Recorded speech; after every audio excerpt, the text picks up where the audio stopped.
മനുഷ്യന്റെ കുടുംബം എങ്ങനെയാണ്? നമ്മൾ ആക്ടിവിറ്റിപ്പെട്ടതാണല്ലോ.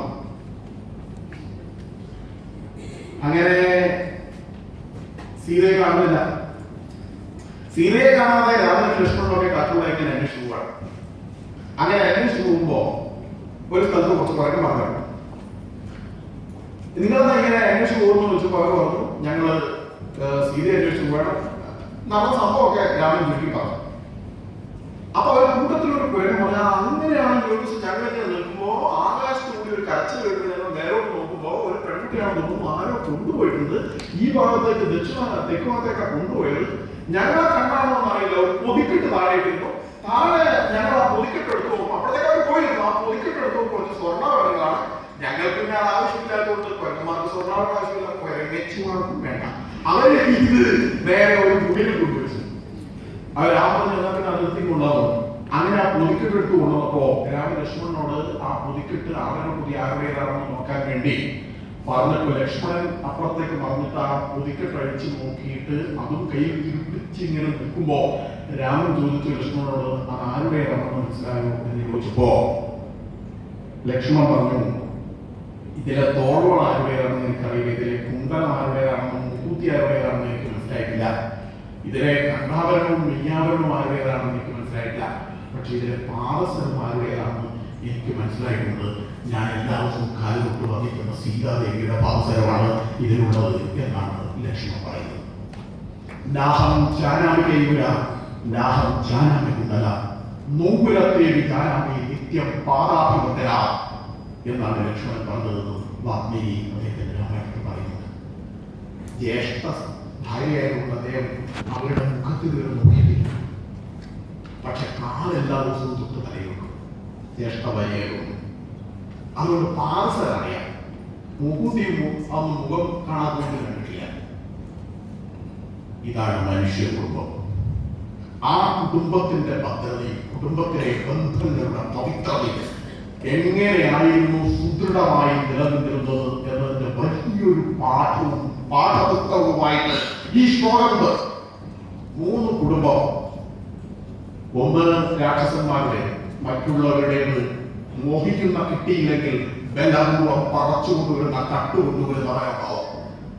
2 കുരങ്ങന്മാരുടേത്, കുടുംബ ബന്ധം എന്നറിയാത്ത ശിഥിലമായ കൗടുംബിക ബന്ധത്തിന്റെ വിചിത്രമായ കഥ പറയുന്ന വാനര കുടുംബം, മനുഷ്യ കുടുംബം. ഇത് 3 നമ്മുടെ മുമ്പിൽ വെച്ചിട്ട് രാമായണം പറയാണ്, നിങ്ങൾക്ക് ബുദ്ധിയുണ്ടല്ലോ, നിങ്ങൾക്ക് ഇഷ്ടമുള്ളത് കുരങ്ങനാണോ? കുരങ്ങാവാം. രാക്ഷസനാണോ? നമുക്ക് രാക്ഷസനായിക്കൂ. മനുഷ്യനാണോ? എങ്കിൽ ഇങ്ങനെയാ വേണ്ടത്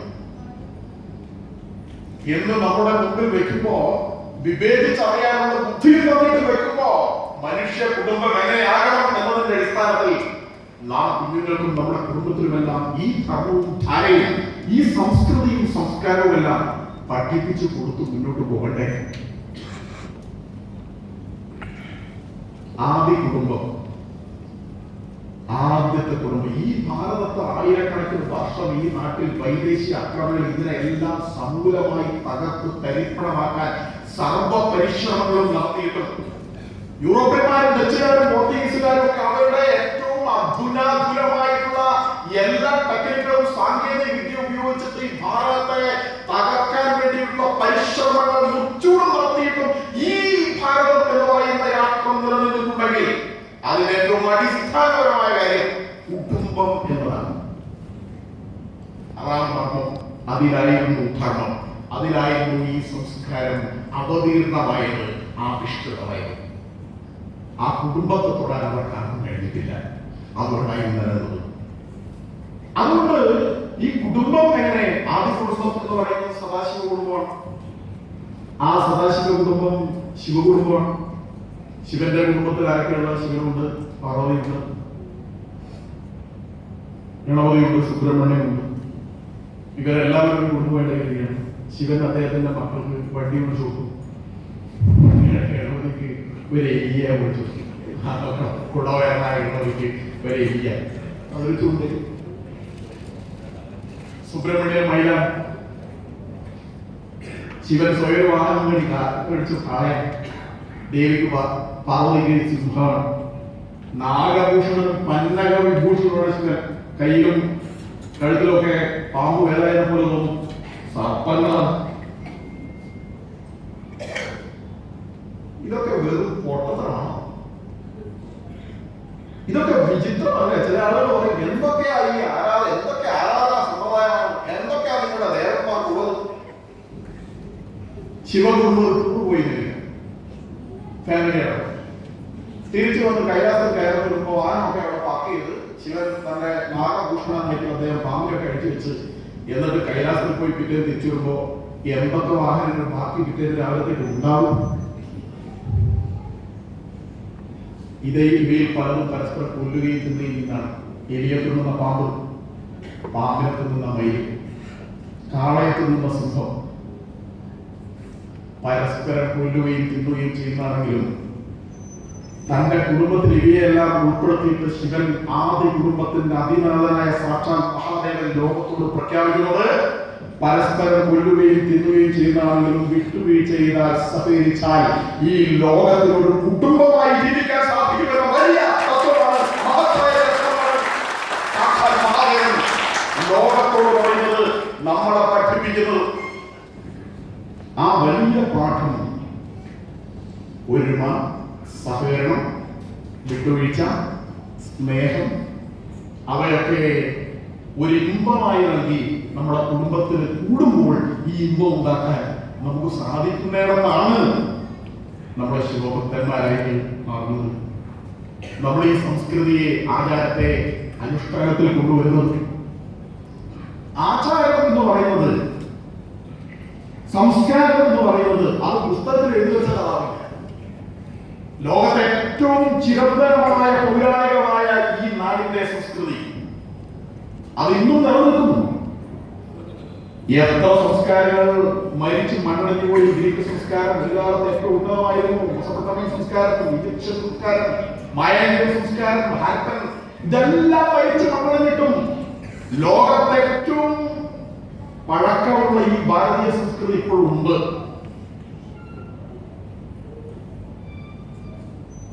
കുറച്ചും കൂടി അതിന്റെ ഇളയ ഒരു സംസ്കാരമായിട്ട് ചൈനീസ് സംസ്കാരമുണ്ട്. സംസ്കാരത്തിന്റെ ആ അംശങ്ങളെല്ലാം പോയി. പക്ഷെ ചൈനീസ് സംസ്കൃതിയുടെ ഒരു അംശം ബാക്കിയുണ്ട്. ചൈനയുണ്ട്, അങ്ങനെ പറയാം, ചൈനയുണ്ട്, ബാക്കിയെല്ലാം പോയിട്ടുണ്ട്. പക്ഷെ ചൈനയുണ്ട്. വിവേകാനന്ദൻ പറഞ്ഞു ചൈനയും ഉണ്ടാകും ഭാരതീയ സംസ്കാരം ഉള്ളിടത്തോളം. അതാണ് സ്വാമി വിവേകാനന്ദൻ. അദ്ദേഹം പറഞ്ഞു, കാരണം ലോകത്തെ ഏറ്റവും പഴക്കമുള്ള സംസ്കാരം ഭാരതീയ സംസ്കാരമാണെന്ന് സാക്ഷി പറയാൻ ചൈനയുടെ അവശേഷിക്കേണ്ട ആവശ്യകതയുണ്ട്. ഈശ്വരൻ ചൈനയെ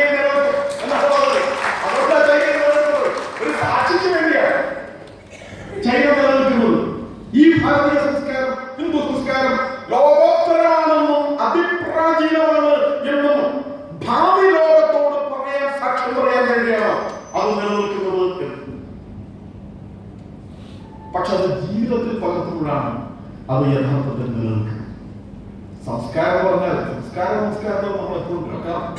പക്ഷെ ഈ സംസ്കാരം എന്ന് പറഞ്ഞാൽ എന്താണ് എന്ന് ചോദിച്ച് പെട്ടെന്ന് നമുക്ക് ഏറെ പറയാൻ പറ്റില്ല.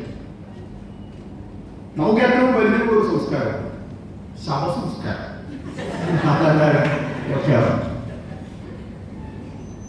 പക്ഷെ ശവസംസ്കാരത്തിന് ഒരു സംസ്കാരമുണ്ട്. ശവസംസ്കാരം മരിച്ചു, നമ്മുടെ പ്രിയപ്പെട്ട ആൾ മരിച്ചു, അമ്മ മരിച്ചു, അല്ല അമ്മ മരിച്ചു, അല്ലെങ്കിൽ ആരും മരിച്ചു. അപ്പൊ അവൾ പെട്ടെന്ന് പറയും ഇങ്ങനെ മരിച്ചിട്ടുണ്ട്, അധികം വെക്കാൻ പറ്റില്ല, അതുകൊണ്ട് നാളെ രാവിലെ 10 മണിക്ക് എടുക്കും, അതിനടുത്ത് വരണം എന്നുള്ള വിവരം കൊടുക്കും.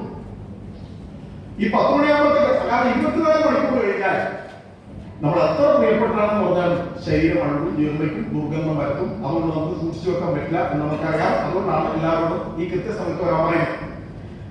നമ്മൾ എത്ര പ്രിയപ്പെട്ട ആളുകൾ, അമ്മയാണെങ്കിൽ പെറ്റമ്മയാണെങ്കിൽ പോലും അവരെ നമ്മൾ സംസ്കരിക്കും. ഒന്നുകിൽ മന്ത്രകൂലങ്ങൾ വിജയിപ്പിക്കാൻ വേണ്ടി അഗ്നിക്ക് നൽകും, അല്ലെങ്കിൽ ഏതെങ്കിലും രീതിയിൽ അത് ചെയ്യും.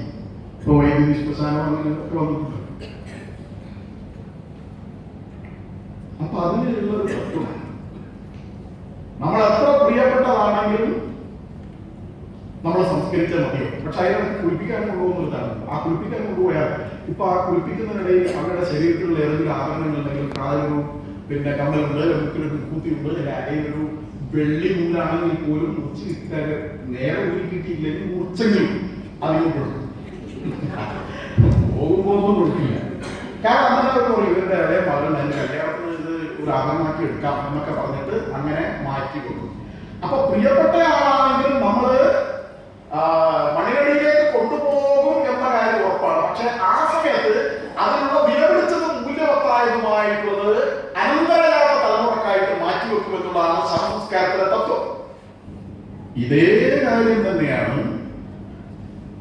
ആയിരക്കണക്കിന് വർഷക്കാലമായി ഓരോ ജനപദവും ഓരോ ജനസമൂഹവും അതാത് കാലഘട്ടത്തിലെ സമൂഹത്തിലെ നിലനിൽപ്പിനായിട്ട് സ്വീകരിച്ച ആചാരങ്ങളും അനുഷ്ഠാനങ്ങളുമെല്ലാം ചിലപ്പോൾ പഴഞ്ചനും പ്രാകൃതവും കാലാനുസൃതവും അല്ലാതാവുന്ന സമയത്ത് അതിനെ മാന്യമായി യഥായോഗ്യം സംസ്കരിക്കുകയും കുടിച്ചു മൂടുകയും പക്ഷേ അതിനുള്ള ഏറ്റവും നന്മയുടെ മൂല്യവത്തായ ആശയങ്ങളെ അനന്തരകാല തലമുറകൾക്കായി കൽക്കുകയും ചെയ്തിട്ട് കലാധിപത്യമായിട്ട് യുഗാനുകൂലമായിട്ട് ഇത് മാറ്റിയിട്ട് ഇന്നത്തെ തലമുറയിലേക്ക് എത്തുന്ന സമയത്ത് ഏറ്റവും വിശിഷ്ടമായ ജീവിതത്തിന് ഭദ്രമായ ഈ മഹത്തായ ഈ മൂല്യത്തിന്റെ ഭണ്ഡാരത്തെയാണ്, അനർഘമായ ഈ ജീവിത മൂല്യ ഭണ്ഡാരത്തെയാണ് സംസ്കാരം എന്ന് പറയുന്നത്.